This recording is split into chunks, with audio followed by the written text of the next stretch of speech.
ಏನಾದರೂ ಕ್ವಶನ್ ತಪ್ಪಿದರೆ ಅದಕ್ಕೆ ಗ್ರೇಸ್ ಮಾರ್ಕ್ಸ್ನ ಕೊಡ್ತಾರೆ. ಹಾಗಾದರೆ ಗ್ರೇಸ್ ಮಾರ್ಕ್ಸು ಎಲ್ಲ ಮಕ್ಕಳಿಗೂ ಕೊಡ್ತಾರಾ ಅಥವಾ ಯಾರು ಅಬ್ಜೆಕ್ಷನ್ ಅಪ್ಲೈ ಮಾಡಿದಾರೋ ಅವ್ರಿಗೆ ಮಾತ್ರ ಕೊಡ್ತಾರಾ? Welcome to my channel. Karnataka ಪರೀಕ್ಷಾ ಪ್ರಾಧಿಕಾರ ಏಪ್ರಿಲ್ 16, 17 ಅಂದರೆ ನಿನ್ನೆ ಮೊನ್ನೆ ನಡೆದ ಎಕ್ಸಾಮ್ಸ್ಗೆ ಇವತ್ತು ತಾತ್ಕಾಲಿಕ ಕೀ ಆನ್ಸರ್ನ ರಿಲೀಸ್ ಮಾಡಿಬಿಟ್ಟಿದೆ. ತುಂಬ ಫಾಸ್ಟ್ ಆಗಿಬಿಟ್ಟಿದೆ KEA. ಇದೇ ರೀತಿ ಕಂಟಿನ್ಯೂ ಆಗಲಿ, ಕೌನ್ಸಿಲಿಂಗು ಅಷ್ಟೇ ಇದೇ ರೀತಿ ಫಾಸ್ಟಾಗಿ ನಡೀಲಿ. ಈಗ ಕರ್ನಾಟಕ ಪರೀಕ್ಷಾ ಪ್ರಾಧಿಕಾರ KCT ಎಕ್ಸಾಮ್ಸ್ ನಡೆದಿತ್ತಲ್ಲ, ಕೀ ಆನ್ಸರ್ನ ರಿಲೀಸ್ ಮಾಡಿದ್ದಾರೆ. ತಾತ್ಕಾಲಿಕ key answer, it's a tentative key ಆನ್ಸರ್ನ ರಿಲೀಸ್ ಮಾಡಿದ್ದಾರೆ. ಕೀ ಆನ್ಸರ್ನ ನೀವು ಒಂದ್ಸರಿ ಚೆಕ್ ಮಾಡಿಕೊಡಿ. UGCET 2025 ತಾತ್ಕಾಲಿಕ ಟೆಂಟೇಟಿವ್ ಕೀ ಆನ್ಸರ್ನ ರಿಲೀಸ್ ಮಾಡಿದ್ದೆ. ಈ ಲಿಂಕ್ನ ನೀವು ಕ್ಲಿಕ್ ಮಾಡಿದಾಗ ನಿಮಗೆ ಈ ಪೇಜ್ ಓಪನ್ ಆಗುತ್ತೆ. 4 ಸಬ್ಜೆಕ್ಟಿನ ಕೀ ಆನ್ಸರ್ನ ರಿಲೀಸ್ ಮಾಡಿದ್ದಾರೆ. ಸಪೋಸ್ ನಾನು ಫಿಸಿಕ್ಸ್ ಕ್ಲಿಕ್ ಮಾಡ್ತೀನಿ, ಇದರಲ್ಲಿ PDF ಇದೆ, ಕ್ಲಿಕ್ ಮಾಡಿಕೊಡಿ. ಕ್ಲಿಕ್ ಮಾಡಿದಾಗ ನೋಡಿ ವರ್ಷನ್ A1 ಈ ರೀತಿ, ವರ್ಷನ್ A2. ಸೊ ಎಲ್ಲ 16 ವರ್ಷನ್ಗೂ ಇಲ್ಲಿ ಕೀ ಆನ್ಸರ್ನ KEA ಕೊಟ್ಟಿದೆ. A1 ಹಿಡಿದು ಅಪ್ ಟು D4 ತನಕನೂ ಕೀ ಆನ್ಸರ್ ರಿಲೀಸ್ ಮಾಡಿದೆ. ನಿಮ್ಮ version code, question paper version code ಯಾವ್ದು ನೋಡ್ಕೊಳ್ಳಿ, ಕೀ ಆನ್ಸರ್ಗಳನ್ನ ಟಿಕ್ ಮಾಡ್ಕೊಳ್ಳಿ, ಮಾರ್ಕ್ಸು ಎಷ್ಟು ಬಂದಿದೆ ಅಂತ ಒಂದ್ಸಲ ನೀವು ಚೆಕ್ ಮಾಡ್ಕೊಳ್ಳಿ.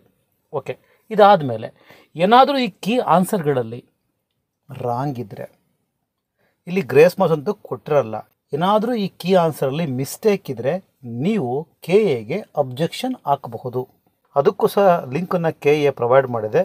ತಾತ್ಕಾಲಿಕ ಕೀ ಉತ್ತರಗಳಿಗಾಗಿ ಆಕ್ಷೇಪಣೆ ಅಬ್ಜೆಕ್ಷನ್ನ ಅಪ್ಲೈ ಮಾಡೋದಕ್ಕೆ ಇಲ್ಲಿ ನೀವು ಅಪ್ಲಿಕೇಶನ್ ನಂಬರ್ನ ಎಂಟ್ರಿ ಮಾಡಬೇಕು, ಕ್ಯಾಂಡಿಡೇಟ್ ನೇಮ್ ಎಂಟ್ರಿ ಮಾಡಬೇಕು, date of birth, select examination, enter captcha entry ಮಾಡಿ ಲಾಗಿನ್ ಆಗಿಬಿಟ್ಟು ಯಾವ ಕ್ವಶನ್ನು ತಪ್ಪಿದೆ ಅದಕ್ಕೆ ನೀವು ಪ್ರೂಫನ್ನು ಸಲ್ಲಿಸಬೇಕಾಗುತ್ತೆ.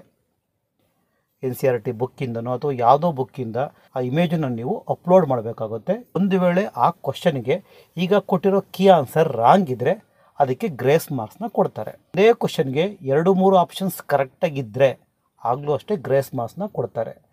ಅಬ್ಜೆಕ್ಷನ್ನ ಅಪ್ಲೈ ಮಾಡಿದಾಗ, ಅಬ್ಜೆಕ್ಷನ್ ಅಪ್ಲೈ ಮಾಡಿದ್ಮೇಲೆ ಅದಕ್ಕೊಂದು ಟೆಕ್ನಿಕಲ್ ಟೀಮ್ ಇರುತ್ತೆ, ಎಕ್ಸ್ಪರ್ಟ್ ಟೀಮ್ ಇರುತ್ತೆ, ಅವರು ಅದನ್ನು ಚೆಕ್ ಮಾಡ್ತಾರೆ. ಏನಾದರೂ ಕ್ವಶನ್ ತಪ್ಪಿದರೆ ಅದಕ್ಕೆ ಗ್ರೇಸ್ ಮಾರ್ಕ್ಸ್ನ ಕೊಡ್ತಾರೆ. ಹಾಗಾದರೆ ಗ್ರೇಸ್ ಮಾರ್ಕ್ಸು ಎಲ್ಲ ಮಕ್ಕಳಿಗೂ ಕೊಡ್ತಾರಾ ಅಥವಾ ಯಾರು ಅಬ್ಜೆಕ್ಷನ್ ಅಪ್ಲೈ ಮಾಡಿದಾರೋ ಅವ್ರಿಗೆ ಮಾತ್ರ ಕೊಡ್ತಾರಾ? ಯಾರು ಅಬ್ಜೆಕ್ಷನ್ ಅಪ್ಲೈ ಮಾಡಿದಾರೋ ಅವ್ರಿಗೆ ಮಾತ್ರ ಕೊಡಲ್ಲ. ಏನಾದರೂ ಕ್ವಶನ್ ರಾಂಗ್ ಇದ್ದರೆ ಅಥವಾ ಆಪ್ಷನ್ಸ್ ರಾಂಗ್ ಇದ್ದರೆ ಎಂಟೈರ್ ಕರ್ನಾಟಕದಲ್ಲಿ ಈಗ KCT ಎಕ್ಸಾಮ್ಸ್ ಎಷ್ಟು ಜನ ಬರೆದಿದ್ದಾರೋ ಎಲ್ಲ ವಿದ್ಯಾರ್ಥಿಗಳಿಗೂ ಗ್ರೇಸ್ ಮಾರ್ಕ್ಸ್ನ ಕೊಡ್ತಾರೆ. ಕ್ವಶನ್ ಅಟೆಂಡ್ ಮಾಡಿರಬೇಕು. ಇನ್ನೂ ಒಂದು, KCTದಲ್ಲಿ ನೆಗೆಟಿವ್ ಮಾರ್ಕ್ಸ್ ಇರೋದಿಲ್ಲ, ಹಾಗಾಗಿ 100% ಅಥವಾ 99% ಅಟೆಂಡ್ ಮಾಡಿರ್ತಾರೆ ಎಲ್ಲ ಕ್ವಶನ್ಸ್ಗಳನ್ನು. ಏನಾದರೂ 1% ಸ್ಟೂಡೆಂಟ್ಸು ಮಾಡ್ದಲ್ಲೇ ಇದ್ದರೆ ಅದು ಅವರ ಬ್ಯಾಡ್ ಲಕ್. ಸೊ ಯೂಶ್ವಲಿ ಎಲ್ಲರೂ ಮಾಡೇ ಇರ್ತಾರೆ. ಓಕೆ, ಎನಿವೆ ಈಗ KEA ಲಿಂಕನ್ನು ಪ್ರೊವೈಡ್ ಮಾಡಿದೆ ಅಬ್ಜೆಕ್ಷನ್ನ ಅಪ್ಲೈ ಮಾಡೋದಕ್ಕೆ. ಹಾಗೆ ತಾತ್ಕಾಲಿಕ ಕೀ ಆನ್ಸರ್ಸ್ಗಳನ್ನ ರಿಲೀಸ್ ಮಾಡಿದೆ for all the subjects. KEA ತುಂಬ ಫಾಸ್ಟಾಗಿ ಕೀ ಆನ್ಸರ್ಸ್ಗಳನ್ನ ರಿಲೀಸ್ ಮಾಡಿದೆ. This is the first time ಇಷ್ಟು ಬೇಗ ಕೀ ಆನ್ಸರ್ನ ರಿಲೀಸ್ ಮಾಡಿದೆ.